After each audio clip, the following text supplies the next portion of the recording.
Magandang araw at welcome to my YouTube channel. So for today's video ay ating pag-uusapan ang naganap na sitwasyon or latest update po ni Kalinga Prab sa kanyang YouTube channel na kung saan po ay talagang marami pong or iba-iba po ang komento ng mga netizens dahil nga po dito sa latest update po nila kay Erica at Kalingap Edo. So dito po ay Kalingap Edo nga nag-walk out at tila masama ang loob ng ginawa ni Erica at Joy to. Ano nga kaya ito? So dito po ay prinang po ni Kalingap Edo itong si Erica at Joy na kung saan po ay talagang makikita po natin dito ang biglaan paglubog nila kaya Kalingap Edo dito sa swimming pool na talaga naman pong prinang ni Kalingap Edo itong si Erica at Joy na para silang nailang kay Kalingap Edo dahil nga po dito sa pag-workout ni Kalingap Edo sa ginawa nito. Yun pala, hindi nila alam guys na si Kalingap Edo ay technique din niya para makaganti sa dalawang magkaibigan na si Erica at Joy. So sobrang nakakatawa at mag-enjoy sila dito sa kanilang ginawa or marami pong kinilig dahil nga po sa magandang samahan po ng tatlo na ito, especially kay Kalingap Edo at Erica.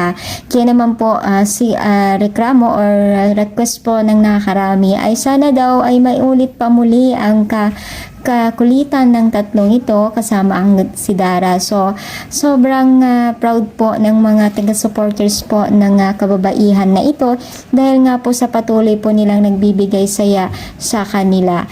Hindi lamang po pagtulong po ang naibibigay at naishishare po ng Team Kalingap mga istorya ng buhay ng mga kabataan nito.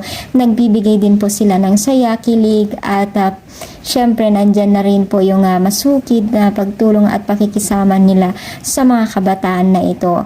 Kaya ikaw ba ay isa rin ba sa taga-supporters ng dalawang ito o apat na ito ay talaga naman pong alam kong masisiyahan kayo dahil nga po sa patuloy na nagbibigay po nila ng kasiyahan sa atin. Alam nyo ba guys na sila po ay unang-unang nagawa ng Team Kalingap na sa pagiging close po ng lahat po ng tinulungan dahil nga po nakitaan nila sa pagiging close at hindi po pagkailang sa isa't isa. Kaya naman po ay sana ay patuloy po ang pakikisama or pagiging isang close po ng tatlo na ito or apat na ito dahil nga po sa magandang influensya or magandang halimbawa sa mga matutulungan pa po ng Team Kalingap. Kaya ano nyo masasabi dito sa ating pag-support today's video, i-comment down at palike na rin po ang ating video at sana guys huwag tayong magsawang sumuporta kay Kalinga Prab at Kuya Bal. Thank you so much and God bless po guys.